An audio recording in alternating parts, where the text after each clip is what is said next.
the news. Today we'll be diving deep into China's one-child policy and what it meant for China and its citizens. The policy was first implemented in the late 19th century and was enforced for decades before finally being lifted in 2015. The policy had many effects on the people living in China at the time, and they are still dealing with the consequences almost half a decade later. So what was the policy, and what did it mean for China and its citizens at the time, and what problems is the population facing now? Now Kate will continue the story. In 1979 China, the population was facing rapid growth and was nearing the 1 billion mark. The government and the leader at the time, Deng Xiaoping, felt the need to take extreme measures in an attempt to try and slow the population growth, and in turn, the one-child policy was implemented. This meant that families could only have one child unless the mother gave birth to multiple children at once, such as twins or triplets. The policy was first intended to be followed by everyone throughout China. However, a year later, the policy was altered, letting families living in rural China, if they had more than one child, if the firstborn was handicapped or female. The one-child policy was lifted in 2015. During the 46 years that the one-child policy was in place, the laws and regulations on exactly how that policy was enforced varied in severity. One of the ways to encourage people to stick to the policy was by offering multiple forms of contraceptives to the public and making these forms of family planning accessible to everyone. However, for anyone that failed to follow the policy and had more than one child over more than one birth, they were issued large fines or even forced sterilization or abortion. The ethical and moral side of the policy started conversations worldwide on if it was fair and right to enforce a one-child policy.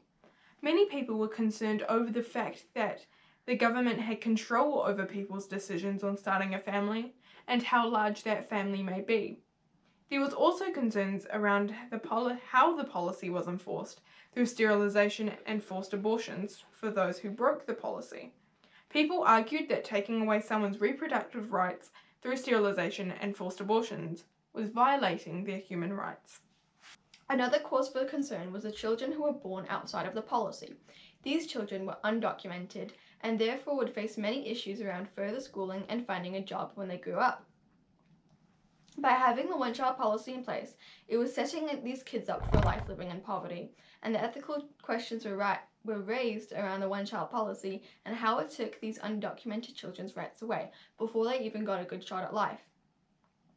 The many exceptions to the rules around the more rural areas of China also sparked questions on the imbalances caused between living in rural areas and in urban areas. Was it right to control people's family sizes based on where in the country they lived? Although the policy sounded like an airtight solution at the time, as the policy progressed, more and more holes appeared and many new problems occurred. This has had long-term consequences on the Chinese population and still heavily affects them today. An example of this is the current male-to-female ratio in China. Due to the fact that male children were greatly preferred to females, female babies were often illegally aborted, as sex-based abortions were illegal in China. This has led to a drastically variant ratio of males to females, and in 2016, there were a total of roughly 33 million more men than women living in China. This has meant millions of men as old as 40 across the country are left single and are not likely to have a chance at raising a family. The second major problem that has occurred from the one-child policy is the aging population. Even after the one-child policy was cancelled, China's birth rate and fertility rates stayed low, leaving the country with a population that was aging too rapidly for its shrinking workforce.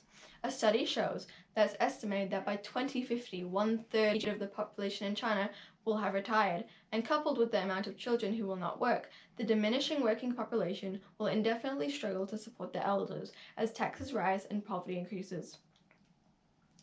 Another major problem with this is the fact that due to decades of propaganda and encouragement from the government for the one-child policy, the majority of current population has decided to have no more than one child. Propaganda for this has included slogans such as, "If you want to become rich quickly, have fewer children." Due to the high living standards in China today, Parents are known to pay up to $15,000 per year on extracurricular activities for the children, which makes parenthood very expensive. In a 2017 survey on Xiaoping.com, one of China's biggest job websites, only around 22% of working mothers in China said that they wanted 2 children, and the statistics showed that triple that number only wanted to have 1 child. The one-child policy in China was a very controversial and hard time for many people living in China, posing many ethical and moral issues, imbalances, and dropping fertility rates. China is still seeing the effects implicated by this policy. So, was a one-child policy needed? As China was nearing the time of enforcing the one-child policy, their population was rapidly growing, and they had to do something to try and better the country. The one-child policy was, however, flawed and posed many issues for future generations years after the policy was lifted, as we are seeing today. However, the one-child policy did end up controlling the population and avoided a population boom which could have caused even more problems for China. So, in summary, some form of control was needed, but the one-child policy was too restrictive on people in China. We believe that the best way to control the rapidly growing population isn't to restrict people, but to encourage people to have those smaller families and rewarding those who do, leaving the choice on how big a family was still in the hands of the parents, but making smaller, one-child families just a little more appealing. This would be able to successfully and slowly reduce the population at a manageable rate, with smaller and fewer consequences, while still tackling the big issue of overpopulation. This has been the news on the one-child policy. Next up, Phoebe for the weather. It's raining.